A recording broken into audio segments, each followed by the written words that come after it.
एक रोटी ब्रजवासी की खा लो, पूरे दिन रोते हुए किसी कुंज में बैठ के राधा राधा जपो, इससे बड़ा कोई व्रत नहीं। हमारी जो पकड़ आई है कि पूटू का पूरी, सिंघाड़ा का हलवा, ये हमारी श्री जी की प्रसन्नता के हेतु तो नहीं होंगे।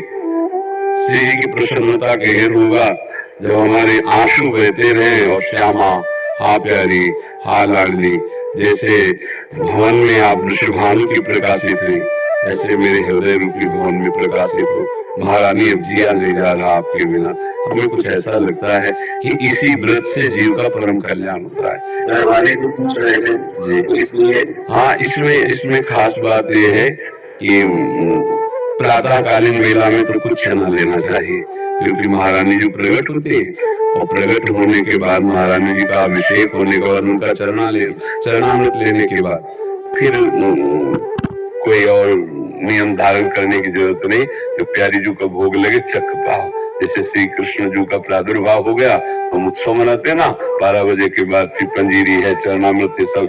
हमारी प्यारी जी का प्रादुर्भाव प्रातःकालीन बेला पर हुआ, तो लाडली जी जब प्रकट हो गई तो अब तो उत्सव मनाना है ना। हाँ, तो जो लाडली जी को भोग लगे पावे, खूब राधा राधा उस दिन जपे, श्री जी के गुणगान करे, श्री जी के चिंतन में रहे। सबसे बड़ा व्रत होता है अंदर का चिंतन। बाहरी खान पान से श्री जी प्रसन्न नहीं होते, आप सच्ची मान। उस दिन तो कम से कम लाडली जी का ही कीर्तन, लाडली जी का ही चिंतन चले तो वो व्रत हुआ। अब जैसे नाना प्रकार की फलाहार की सामग्री बनाकर और उसको पाना, उसे व्रत नहीं कहते। और अगर ऐसा विधान करे कि भाई आज हमें नहीं पाना है तो फिर चरणामृत पी के ही रह जाए, दूसरे दिन फिर भोग लगा के पावे, ऐसा भाव कर ले। ऐसे ही करते हैं सप्तमी की शाम से नवमी को बोलते हैं। हाँ, तो ऐसा कर लेना चाहिए।